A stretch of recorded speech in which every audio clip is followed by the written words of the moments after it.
Si tout le monde en a parlé cette semaine en Europe, c'est en perspective. Il y a un an, dans la foulée des Tunisiens, les Égyptiens font leur révolution et l'impensable se produit. En moins d'un mois, le président Moubarak quitte le pouvoir. Un an plus tard, entre espoir et désillusion, les Égyptiens commémorent ce jour historique. Reportage de la télévision russe. La place Tahrir est comme une fourmilière géante.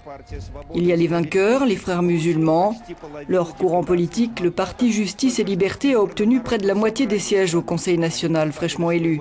Ils ont choisi leur président, Saad Katani. Sa première loi a été d'introduire une pause pour la prière obligatoire durant la journée du travail. Les frères gardent la place et examinent les manifestants. Ils sont au pouvoir maintenant et tout à fait autonomes. Il n'y a ni policiers ni militaires, place Tahrir.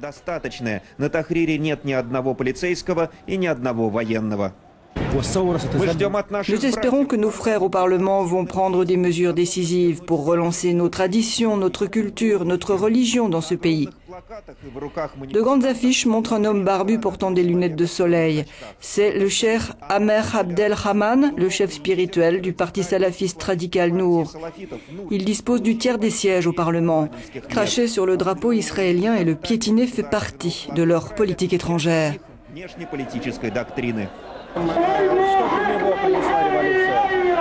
À la veille de l'anniversaire, les militaires ont tenté d'apaiser le climat place Tahrir. L'état d'urgence a été annulé après 30 années. 2000 lanceurs de pierres ont été libérés par Amnesty. Les familles des victimes de février ont obtenu une compensation de 5 000 $.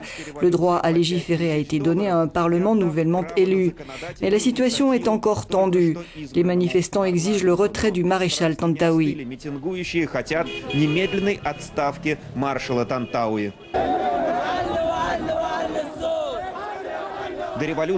Avant la Révolution, nous vivions dans la pauvreté. Nous n'avions pas assez de pain. Le pays croulait sous la corruption, dit un orateur à l'une des tribunes de la place Tahrir. Mais il devient de plus en plus difficile de trouver du pain bon marché.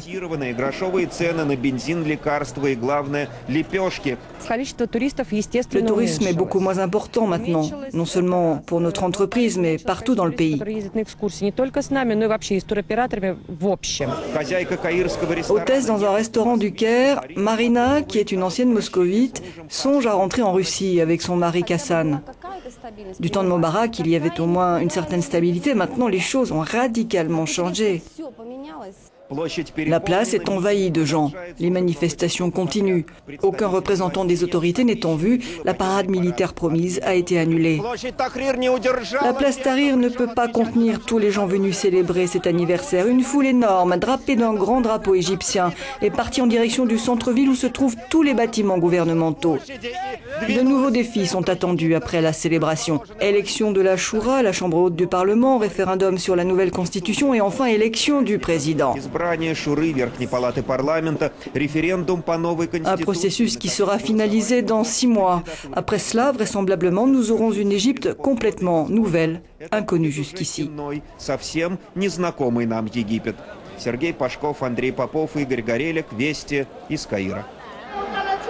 Ce sont les jeunes laïcs avides de démocratie, puis les chômeurs qui initient le mouvement, bientôt rejoint par toute la population. Mais un an plus tard, à part Moubarak, les mêmes hommes sont au pouvoir. Les islamistes ont remporté les élections, les jeunes sont amers, la TSR. Dans le gigantesque flot de manifestants, nous avons rencontré Liara, une jeune égyptienne qui, comme tant d'autres, a espéré assister il y a un an à la naissance d'une nouvelle Égypte.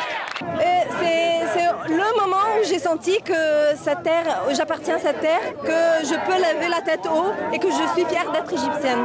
Que j'ai pas envie de partir, que j'ai envie de continuer à vivre ici. Un an plus tard, les traces de la révolution sont encore visibles, comme le bâtiment du parti de Moubarak incendié. La liberté d'expression a gagné du terrain, des élections libres ont eu lieu, mais Liara reste sur sa faim.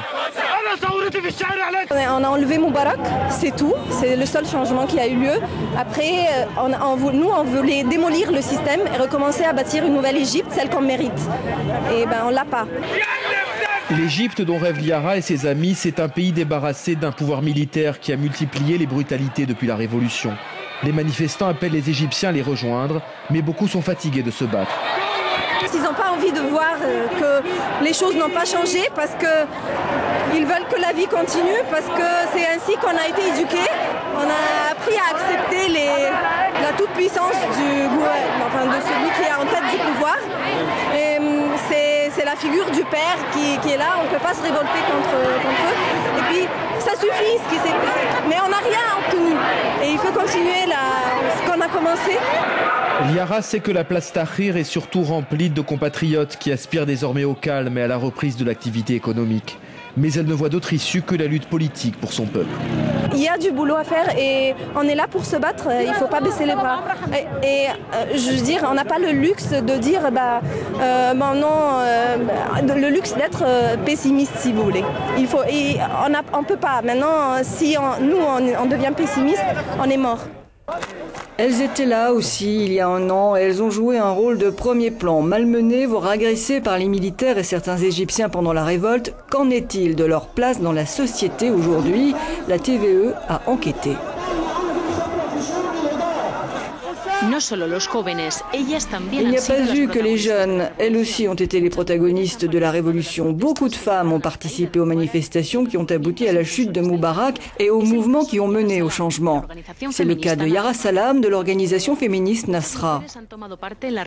Beaucoup de femmes ont joué un rôle dans la révolution et dans d'autres secteurs en relation avec la défense des droits de l'homme et la démilitarisation.